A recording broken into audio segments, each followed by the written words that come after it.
Ningthina khanglaw lawrei. Ima! Asi haraga Grisanda chongkhalaga konsili. Ningthina adumna chongsilaga konsilapatuda Grisansu ngakpa ngamhawdadana anidu puna tuminari isingduda. Grisana, ayo! Ningthi pakana Grisanda upsilaga tubadu fathawgalaga. Nangli natra, laichuk lainase. Grisan tubadu hawgalaga. Kuya, mahana ingonda chongsilaga aina natrani. Sidanini, apikpa milay naise. Isada thokna. Ontoaga matanda murmurum nganglaga ngangbani. Nangnani, kaisilaitana nangalay haijilapagi natra. Adudi aina fagidobani. Wachin kali kukalsiga ay tukul jana kirohe.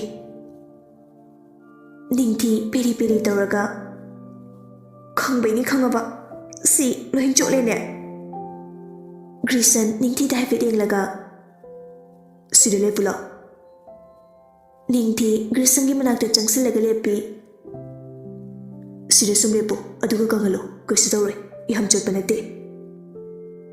Nangsu choli sida lepu laudana aduga kangalo.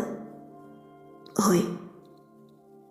Asi haraga anidu leplaga wari saraga choli badu kangnaba hotnei.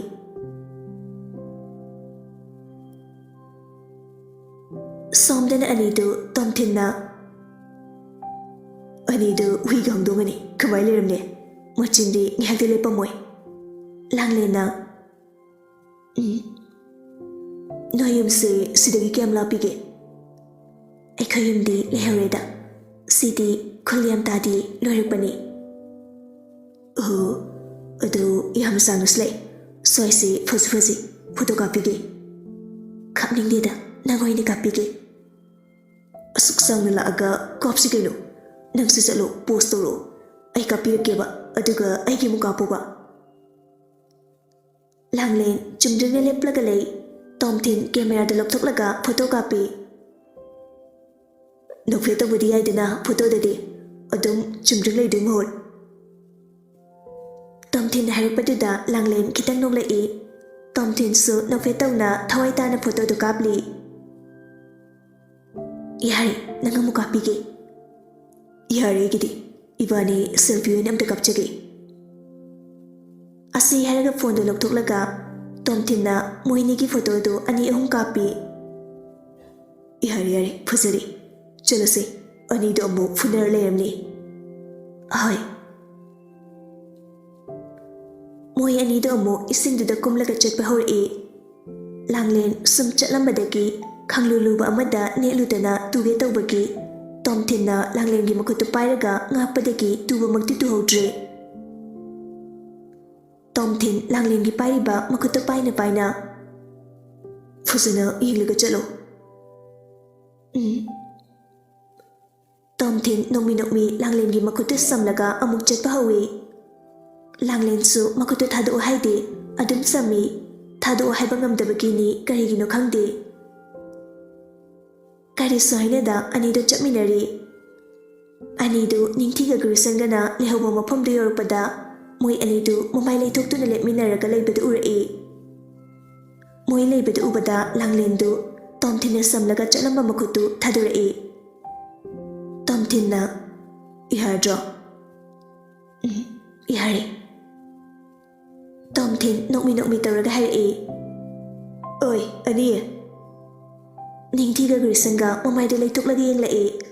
Grisana. Eko inidi noi ngabdi sidore chepu chala sirana khanaramine. Tomthinna. Eko ina lerekte ko noi ni phuna leramanina sasala kansida. Phunade. Eko noi lakpa ngairine. Langlena. Jenaba tawarsira didi thanks to thingi. Chatogo lambi sisu iham sangi. Chalasi bai, chalasi. Grisana. Chalasi kakala mono ini. Aiko sidiki phone ki kase lorakige. Hoi. Asi haraga langlenga Tomthindu chatpa hokre. Grisan magi phone duga Ningthigi phone duga khongup duga pairaga lai. Ningthigi manakta changsila aga. ꯂꯥꯎꯗꯅ ꯅꯤꯡꯊꯤ ꯃꯃꯤꯠ ꯑꯔꯥꯎꯕ ꯑꯅꯤꯗꯨꯅ ꯇꯇꯨ ꯌꯦꯡꯂꯒ ꯃꯈꯨꯠꯇꯨ ꯊꯥꯡꯒꯠꯂꯛꯏ ꯒ꯭ꯔꯤꯁꯟꯅ ꯍꯧꯖꯤꯛ ꯃꯤ ꯃꯌꯥꯝ ꯃꯔꯛꯁꯤꯗ ꯅꯤꯡꯊꯤ ꯈꯣꯟꯖꯦꯜꯗꯨ ꯇꯂꯞ ꯏꯃꯥꯔꯖꯦꯟꯁꯤꯅꯤ ꯑꯣꯏꯅꯤ emergency ꯄꯤꯔꯂꯕꯅꯤ ꯆꯂꯣ ꯁ꯭ꯋꯥꯏꯗ ꯑꯩ ꯁ꯭ꯋꯥꯏꯗ ꯂꯩꯔꯝꯒꯦ ꯑꯁꯤ ꯍꯥꯏꯔꯒ ꯆꯠꯈ꯭ꯔꯦ ꯉꯥꯏꯍꯥꯛ ꯂꯩꯔꯒ ꯑꯃꯨꯛ ꯂꯥꯛꯏ ꯅꯤꯡꯊꯤꯅ ꯌꯥꯔꯦ ꯆꯠꯂꯁꯤ ꯆꯠꯂꯣ ꯌꯥꯔꯦ ꯑꯁꯨꯝꯅ ꯇꯧꯗꯨꯅ ꯃꯣꯏ ꯃꯔꯤꯗꯨꯁꯨ ꯑꯃꯨꯛ ꯍꯜꯂꯛꯏ ꯅꯨꯄꯤ ꯑꯅꯤꯗꯨ ꯄꯨꯟꯅ ꯅꯤꯡꯊꯤ ꯍꯣꯏꯗ ꯂꯩꯍꯧꯔꯤ ꯑꯗꯨꯒ ꯒ꯭ꯔꯤꯁꯟꯅ ꯇꯣꯝꯊꯤꯟ ꯑꯃꯨꯛ ꯃꯌꯨꯝꯗ ꯊꯤꯜꯂꯝꯂꯒ ꯃꯌꯨꯝꯗ ꯍꯜꯂꯛꯄꯗ ꯃꯝꯂꯤ ꯇꯧꯔꯤ ꯒ꯭ꯔꯤꯁꯟꯗꯨ ꯒꯥꯔꯤ ꯊꯧꯖꯤꯜꯂꯛꯏ 이몽대 ꯆꯪꯂꯛꯄꯗ ꯃꯄꯥ ꯁꯅꯥꯍꯜꯗꯨ ꯐꯝꯂꯒ ꯂꯩꯔꯝꯃꯤ ꯃꯆꯥ ꯂꯥꯛꯄ ꯎꯕꯗ ꯁꯅꯥꯍꯜꯅ ꯅꯪ ꯌꯧꯔꯛꯑꯦꯗꯅ ꯆꯂꯣ ꯅꯨꯄꯤꯒꯗꯣ ꯍꯣꯡꯂꯒ ꯀꯨꯝꯊꯔꯛꯑꯣ ꯋꯥꯔꯤ ꯈꯔ ꯁꯥꯁꯤ ꯒ꯭ꯔꯤꯁꯟ ꯀꯩꯁꯨ ꯈꯨꯝꯗꯕꯤꯗ ꯃꯥꯒꯤ ꯀꯥꯗ ꯄ꯭ꯔꯞ ꯂꯥꯛꯑꯒ ꯗ꯭ꯔꯦꯁꯇꯨ ꯁꯠ ꯍꯣꯡꯗꯣꯛꯂꯒ ꯃꯈꯥꯗ ꯑꯃꯨꯛ ꯄ꯭ꯔꯞ ꯀꯨꯝꯊꯔꯛꯑꯒ ꯃꯄꯥꯒꯤ ꯃꯅꯥꯛꯇ ꯐꯝꯃꯤ ꯒ꯭ꯔꯤꯁꯟꯅ ꯀꯦꯒꯤ ꯕꯥꯕꯣ ꯁꯅꯥꯍꯜꯅ ꯅꯪꯒꯤ ꯑꯦꯛꯖꯥꯝꯅ ꯀꯌꯥꯝ ꯀꯥꯟꯗ ꯇꯥꯔꯕ ꯅꯦꯛꯁ ꯃꯟꯗꯒꯤꯅꯤ ꯐꯔꯦ ꯑꯗꯨꯗꯤ ꯑꯦꯛꯖꯥꯝ ꯂꯣꯏꯔꯒ ꯇꯥꯟꯅꯔꯁꯤ ꯄꯥꯕꯨꯡꯁꯦ ꯌꯥꯎꯁꯪ ꯂꯣꯏꯔꯒ ꯍꯞꯇꯥ ꯑꯅꯤꯃꯨꯛꯇꯤ ꯑꯩ ꯑꯥꯗ ꯆꯠꯇꯕ ꯌꯥꯔꯣꯏꯗꯣꯔꯤ ꯅꯪ ꯑꯦꯛꯖꯥꯝꯗꯣ ꯂꯣꯏꯔꯒ ꯍꯥꯏꯅꯔꯁꯤ ꯒ꯭ꯔꯤꯁꯟ ꯈꯨꯝꯗꯕꯤꯗ ꯍꯧꯒꯠꯂꯒ ꯃꯥꯒꯤ ꯀꯥꯗ ꯑꯃꯨꯛ ꯆꯪꯂꯛꯏ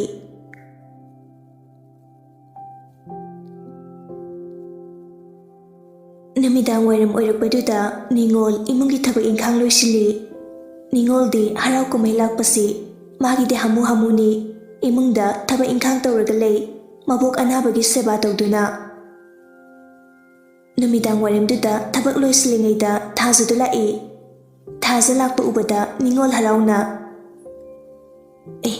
ꯊꯥꯖ ꯅꯨꯃꯤꯗꯥꯡ ꯋꯥꯏꯔꯝꯁꯤꯗ ꯊꯥꯖꯅ ꯉꯜꯂꯤꯉꯩꯗ ꯂꯥꯛꯀꯦ ꯇꯧꯕꯅꯤ ꯈꯔ ꯊꯦꯡꯗꯣꯛꯈ꯭ꯔꯕ ꯉꯁꯤꯗꯣ ꯆꯍꯤ ꯍꯧꯕ ꯅꯨꯃꯤꯠꯅꯤꯅ ꯑꯩꯈꯣꯏ ꯃꯌꯥꯝ ꯆꯥꯛꯆꯩꯌꯦꯕ ꯅꯪꯗꯤ ꯉꯔꯥꯡꯒꯤ ꯊꯧꯗꯣꯛꯇꯨꯗ ꯑꯕꯣꯛꯀꯤ ꯐꯤꯕꯝꯗꯨꯗ ꯍꯥꯏꯗ꯭ꯔꯕ ꯑꯗꯣ ꯑꯕꯣꯛꯄꯨ ꯈꯔ ꯐꯔꯕꯣ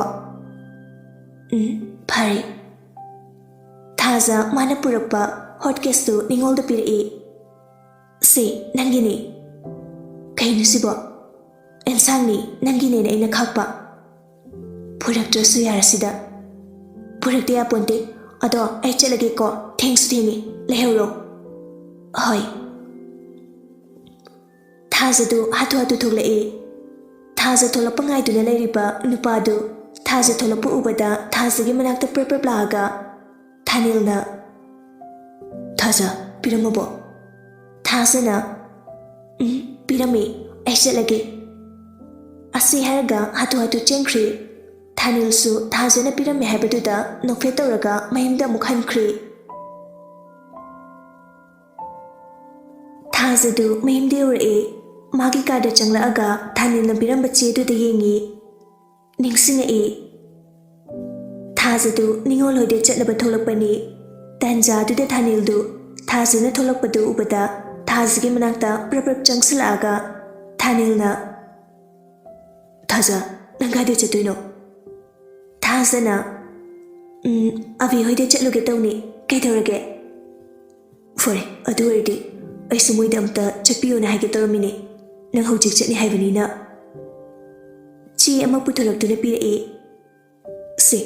ꯁꯤ ꯃꯉꯣꯟꯗ ꯑꯝꯇ ꯄꯤꯔꯝꯃꯣ ꯑꯩ ꯃꯥꯒ ꯄꯥꯎ ꯐꯥꯎꯅꯅꯕ ꯐꯪꯗ꯭ꯔꯤ ꯑꯩꯒꯤ ꯅꯝꯕꯔꯗꯨꯁꯨ ꯕ꯭ꯂꯣꯛ ꯂꯣꯏꯅ ꯇꯧꯔꯛꯏ ꯑꯗꯨꯅ ꯆꯤꯊꯤꯁꯦ ꯃꯉꯣꯟꯗ ꯑꯝꯇ ꯄꯤꯔꯝꯃꯣ ꯍꯣꯏ ꯄꯤꯔꯝꯒꯦ ꯑꯁꯤ ꯍꯥꯏꯔꯒ ꯆꯤꯊꯤꯗꯨ ꯂꯧꯁꯤꯜꯂꯤ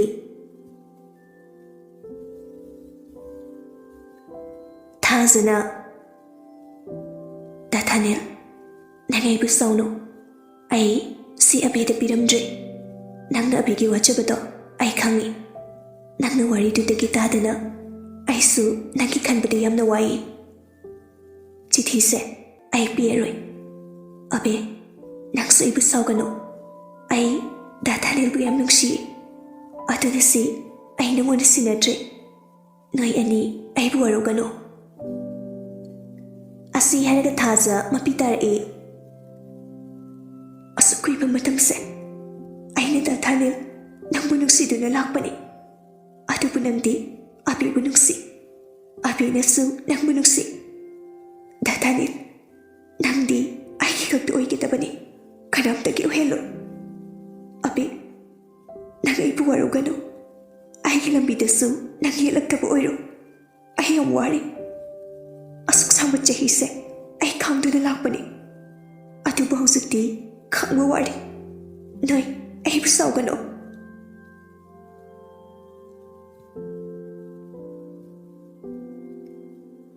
ꯁꯣꯝꯗꯅ ꯑꯅꯤꯇꯥ ꯍꯣꯏꯗꯅꯤ ꯃꯣꯏ ꯃꯤ ꯈꯔ ꯇꯧꯗꯨꯅ ꯆꯥꯛ ꯏꯁꯤꯡ ꯆꯥꯅꯕ ꯁꯤꯜꯂꯤ ꯄꯥꯏꯈꯣꯝꯕꯅ ꯁꯤꯗꯒꯤꯗꯤ ꯏꯟꯗꯣꯝꯆꯥ ꯂꯝꯗꯨꯁꯨ ꯂꯧꯔꯕꯅꯤꯅ ꯏꯟꯗꯣꯝꯆꯥ ꯍꯣꯏꯅ ꯑꯗꯨꯝ ꯁꯦꯟꯅꯔꯗꯧꯕꯅꯤꯀꯣ ꯅꯣꯏꯒꯤ ꯈꯨꯠꯇ ꯁꯤꯟꯅꯔꯕꯅꯤ ꯑꯩ ꯑꯅꯤꯇꯥꯅ ꯅꯣꯛꯂꯒ ꯌꯦꯡꯗꯗꯤꯀꯣ ꯑꯩꯈꯣꯏꯅ ꯌꯦꯡꯗꯅ ꯀꯅꯥꯅ ꯌꯦꯡꯅꯤ ꯑꯣ ꯏꯟꯗꯣꯝꯆꯥ ꯕꯨꯡꯉꯣ ꯄꯥꯏꯈꯣꯝꯕ ꯆꯤꯡꯂꯦꯟ ꯅꯣꯏ ꯑꯅꯤ ꯅꯪ ꯀꯀꯥꯒ ꯋꯥꯔꯤ ꯁꯥꯔꯒ ꯂꯩꯔꯝꯃꯨ ꯑꯩꯈꯣꯏ ꯑꯕꯦꯒꯤ ꯃꯅꯥꯛꯇ ꯑꯝꯇ ꯆꯠꯂꯨꯈꯤꯒꯦ ꯆꯥꯛ ꯏꯁꯤꯡ ꯊꯣꯡꯕꯒꯤ ꯆꯤꯡꯂꯦꯟꯅ ꯍꯣꯏ ꯑꯅꯤꯇꯥ ꯅꯤꯡꯉꯣꯜꯒꯤ ꯃꯅꯥꯛꯇ ꯂꯥꯛꯑꯒ ꯃꯈꯣꯟꯒꯁꯤ ꯇꯞꯅ ꯑꯕꯦ ꯍꯣ ꯑꯕꯦ ꯅꯪꯕꯨ ꯇꯥꯗ꯭ꯔꯣ ꯅꯤꯡꯉꯣꯜ ꯏꯃꯨꯡꯗꯒꯤ ꯊꯣꯔꯛꯑꯒ ꯏꯟꯗꯣꯝꯆꯥ ꯀꯩ ꯍꯥꯏꯒꯦ ꯅꯪꯕꯨ ꯀꯩꯗꯧꯔꯤꯒꯦ ꯑꯕꯣꯛ ꯆꯥꯛ ꯄꯤꯖꯔꯝꯕꯅꯤ ꯍꯧꯖꯤꯛꯄꯨ ꯂꯣꯏꯔꯕ ꯆꯥꯕ ꯂꯣꯏꯍꯧꯗꯣꯔꯦ ꯐꯔꯦ ꯑꯗꯨꯗꯤ ꯏꯟꯗꯣꯝꯆꯥ ꯌꯦꯡꯂꯨꯔꯒꯦ ꯏꯃꯥꯗꯣ ꯅꯪ ꯑꯩꯈꯣꯏꯗ ꯑꯝꯇ ꯆꯠꯂꯣ ꯅꯪ ꯀꯀꯥ ꯍꯣꯏ ꯆꯥꯛ ꯆꯥꯅꯗꯧꯕꯒꯤ ꯃꯤ ꯈꯔ ꯂꯥꯛꯍꯧꯕꯅꯤ ꯑꯗꯨꯒꯤ ꯊꯣꯡꯕ ꯊꯥꯛꯄꯗꯣ ꯇꯧꯅꯅꯕ ꯏꯟꯗꯣꯝꯆꯥ ꯏꯃꯥꯒꯤꯁꯦ ꯂꯣꯏꯁꯤꯜꯂꯒ ꯆꯪꯉꯛꯑꯒꯦ ꯆꯠꯂꯣ ꯑꯝꯇ ꯅꯤꯡꯉꯣꯜ ꯇꯜꯂꯦ ꯍꯥꯏꯕꯁꯨ ꯉꯝꯗ ꯑꯅꯤꯇꯥꯗ ꯃꯃꯤꯠ ꯑꯅꯤꯗꯨꯅ ꯍꯥꯏꯐꯦꯠ ꯌꯦꯡꯂꯒ ꯂꯂꯠ ꯇꯧꯅ ꯍꯣꯏ ꯆꯠꯂꯣ ꯆꯠꯂꯣ ꯅꯤꯡꯉꯣꯜꯗꯨ ꯇꯟꯅ ꯇꯟꯅ ꯑꯅꯤꯇꯥ ꯍꯣꯏꯗ ꯆꯪꯉꯛꯏ ꯍꯦꯛ ꯆꯪꯉꯛꯄꯒ ꯂꯩꯔꯤꯕ ꯀꯥꯗꯨꯗ ꯕꯤꯃꯣꯜꯒ ꯄꯥꯏꯈꯣꯝꯕꯒ ꯆꯤꯡꯂꯦꯟꯒ ꯋꯥꯔꯤ ꯁꯥꯔꯒ ꯂꯩꯔꯝꯃꯤ ꯕꯤꯃꯣꯜꯅ ꯆꯪꯉꯣ ꯆꯪꯉꯣ ꯆꯥꯛꯈꯨꯝꯗ ꯅꯤꯡꯉꯣꯜꯅ ꯍꯣꯏ ꯑꯁꯤ ꯍꯥꯏꯔꯒ ꯇꯞꯂꯤ ꯇꯞꯂꯤ ꯅꯤꯡꯉꯣꯜ ꯆꯥꯛꯈꯨꯝꯗ ꯆꯪꯂꯛꯑꯒ ꯆꯥꯛꯇꯨ ꯊꯣꯡꯕ ꯍꯧꯏ ꯑꯅꯤꯇꯥꯁꯨ ꯆꯪꯂꯛꯑꯒ ꯊꯣꯡꯉꯣ ꯊꯣꯡꯉꯣ ꯀꯔꯤ ꯀꯔꯤ ꯋꯥꯠꯄꯗꯣ ꯑꯩꯉꯣꯟꯗ ꯑꯗꯨꯝ ꯍꯥꯏꯔꯛꯎꯀꯣ ꯍꯣꯏ ꯏꯟꯗꯣꯝꯆꯥ ꯑꯅꯤꯇꯥꯗꯣ ꯑꯃꯨꯛ ꯊꯣꯛꯈ꯭ꯔꯤ ꯅꯤꯡꯉꯣꯜ ꯃꯊꯟꯇ ꯊꯣꯡꯕ ꯊꯥꯛꯄꯁꯤꯡꯗꯨ ꯂꯣꯏꯁꯤꯜꯂꯛꯏ ꯃꯥꯒꯤ ꯐꯣꯟꯗꯣ ꯂꯧꯊꯣꯛꯂꯒ ꯄꯨꯡꯗꯣ ꯑꯃꯨꯛ ꯌꯦꯡꯉꯤ ꯄꯨꯡꯁꯤꯗꯤ 9 ꯇꯥꯗꯧꯔꯦ ꯃꯣꯏꯒꯤ ꯆꯥꯛꯁꯦ ꯆꯥꯗꯧꯕ ꯀꯌꯥꯝ ꯋꯥꯠꯂꯤꯖꯥꯠꯅꯣ ꯇꯨꯝꯅꯤꯡꯕꯅꯁꯨ ꯁꯤꯗꯧꯔꯦ ꯑꯁꯤ ꯍꯥꯏꯔꯒ ꯇꯞꯂꯤ ꯇꯞꯂꯤ ꯊꯣꯛꯂꯛꯑꯒ